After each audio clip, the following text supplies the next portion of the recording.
আপনি কি আদৌ সেটার যোগ্য কিনা। ঠিক সেইভাবেই এই সুখ, দুঃখ এবং শক্তি আপনার পরীক্ষা নিয়ে থাকে। যখন সুখ আসে তখন সে আপনার পরীক্ষা নেয় যে আপনার মধ্যে অহংবোধ জাগ্রত হয়নি তো। যদি অহংবোধ চলে আসে তাহলে সুখ সেখানেই সঙ্গ ত্যাগ করে। দুঃখ আপনার ধৈর্যের পরীক্ষা নিতে থাকে, আর যদি আপনার মধ্যে ধৈর্য না থাকে তাহলে এটা আপনাকে আরো বেশি দুঃখের গভীর অন্ধকারে ঠেলে দেবে। সেখানে শক্তি পরীক্ষা নেয় আপনার বিনম্রতার।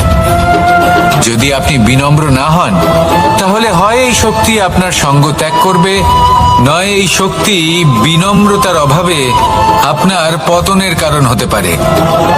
এই সংসারে যে কোনো ব্যক্তি যিনি এই পরীক্ষায় উত্তীর্ণ হয়ে থাকেন, এই জীবনে তিনি